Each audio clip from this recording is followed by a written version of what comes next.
video, I'm going to share with you 3 reasons that the law of attraction isn't enough, and understand how you can really get through that barrier so that you experience what you want easier than ever. I'm going to show you ways of getting deeper into understanding the way reality works so that you can optimize your own life in the process. Welcome back to another video. My name's Aaron and I help people expand their consciousness. Now in this video, I'm going to be sharing with you the 3 things you can do and 3 reasons the law of attraction isn't enough. Now these are going to be the things that people normally experience blocks with, but I'm going to show you ways of getting deeper, because the thing is it goes just beyond that of the law of attraction. Of course, the law of attraction is nonetheless something that we see in our universe. It's one of what is called the, quote, rule sets of the universe. However, the thing is when we get deeper than that, we see that it's actually much more simpler. Now, you would think it'd be more complicated, because like, well, isn't it just you think about it and that's what comes in your life? Isn't that about as simple as it gets? Well, the thing is there are a couple different characteristics that come into play, and there's a couple different areas we move in the direction of unconsciously without even knowing it. So you may have someone, for example, that is thinking about a certain type of car, and maybe they go out and they see this certain type of car, but it's not like necessarily they've internalized it and they've allowed themselves to believe they deserve it. So you see there's a little bit of a difference between what we think about to what we believe we deserve. Someone may think about a Ferrari or a nice car, but if they're not aligning and resonating with that reality, then they're just thinking about it. Now, of course, when you think about it, you may bring more characteristics in that life, more opportunities that if you act upon and if you do certain things, you begin to resonate more with it. But many times, people will think of things, and unless they internalize it in some ways I share with you, then it remains just exactly that, a thought in the mind.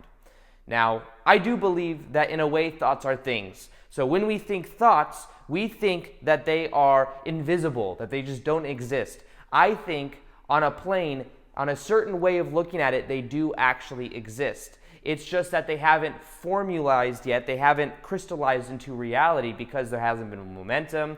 There's maybe a couple different reasons for this. But in the same way that there's certain frequencies we can't see with our eyes, like we can only see between infrared and ultraviolet, we can only hear a certain decibel range, I believe there's other vibrations out there, and it would be, in a way, kind of limiting to think that we can see, hear, and experience everything there is to experience when we know that we can only feel and see. We can't see x-rays, for example. We can't hear the sound of a dog whistle, yet a dog can, yet that doesn't mean the sound doesn't exist. You see, so what this does is this allows us to know that there's more to experience than we have already through our senses. So the key to this, and the first reason that the law of attraction isn't enough, is because it more so is about how our beliefs create our reality. So what we believe to be true is always reflected back to us. We could say that when we go out into the world, what we experience is a reflection of that. It's like a mirror. So if we smile in life in general, then we will get a reflection of that back. We will see reasons to smile. We get a reflection of what we put out. Now, it's about understanding the beliefs that we have. Because some people may actually go out and say, I believe the law of attraction doesn't work. Now, what they do is that belief in of itself will tone out proof and evidence where the law of attraction does work. It's called confirmation bias, and they will only see evidence that the law of attraction doesn't work. Now, that's because beyond just the law of attraction, our beliefs create our reality, and our beliefs will always formulate and crystallize into such a way that that is what we experience. So the key to this whole process is understanding that our beliefs are what influence our life. So let me ask you a question. If there was, for example, a certain type of car you wanted, let's say that you wanted to have a Tesla. That's what I want. I want a Tesla. So if you wanted a Tesla, what you could do is you say, I want a Tesla. You could even think of a Tesla, and you may go, the gym I go to, there's a whole bunch of Teslas there, so I'm always driving by them, and I'm like, nice. And when I see them, I can look at that and say, okay, I'm attracting more of seeing it. But do I believe that I am worthy to have a Tesla? Do you believe you are worthy to have whatever kind of car you like, whatever kind of relationship you want to be in? Do you view yourself as worthy? Because if you just think about it, but you don't think and internalize and believe that you're worthy of it, then you won't actually experience it. So the key to this is becoming aware of what you believe. Now, what you believe to be true is something that is normally formulated at an early stage in life, a lot of it unconsciously as well. We may have these beliefs about money that say money is bad. Money is something that if you have, you're a bad person. There could be money is hard to get.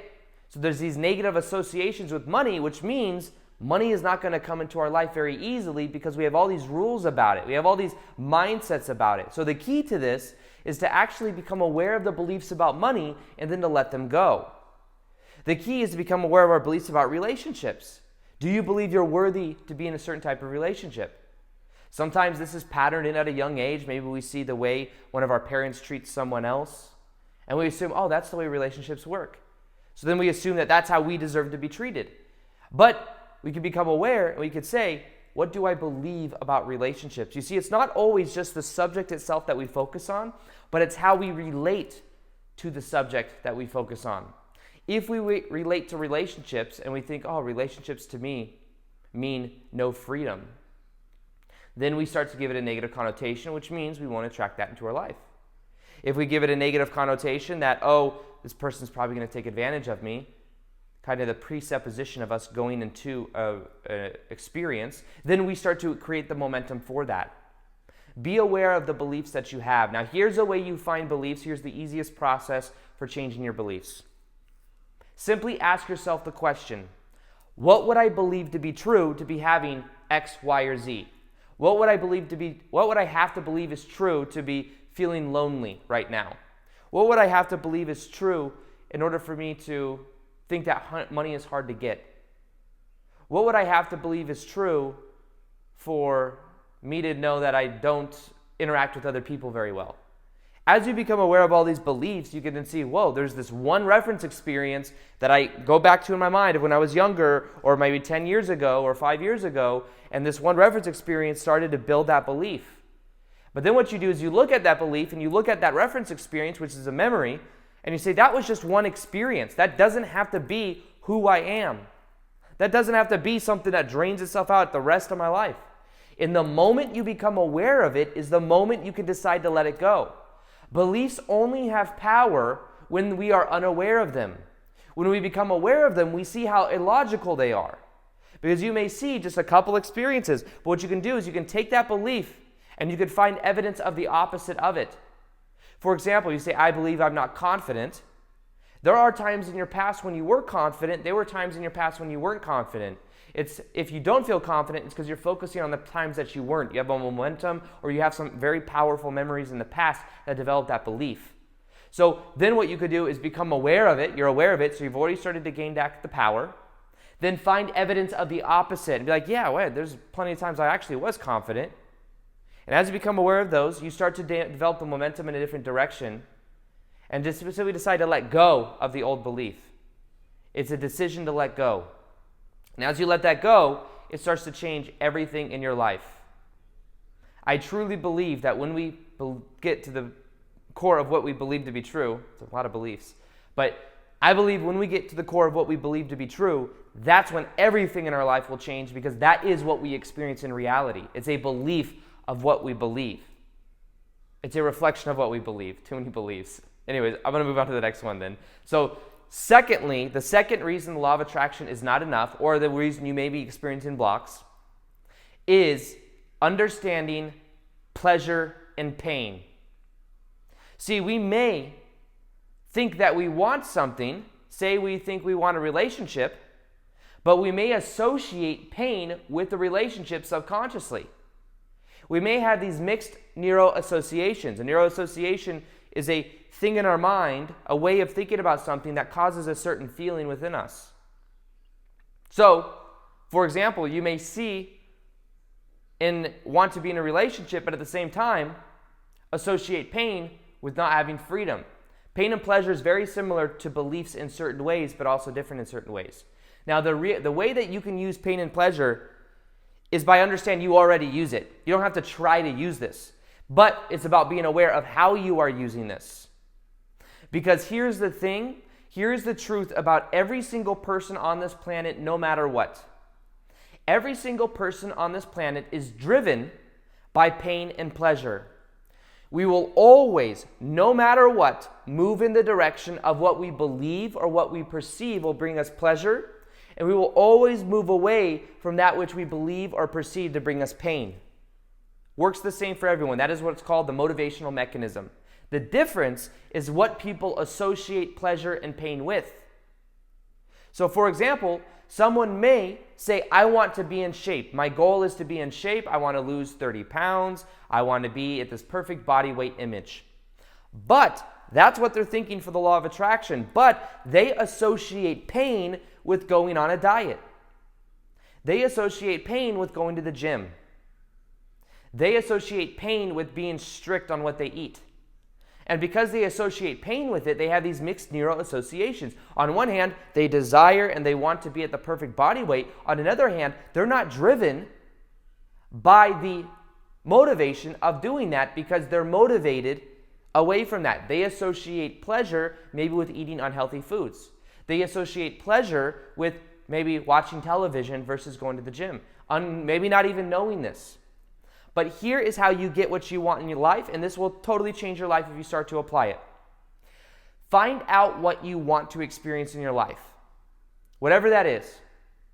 Become very clear as to what you want to experience in your life, your vision, that's something you can move towards, and then associate massive pleasure with doing things that get you in that direction.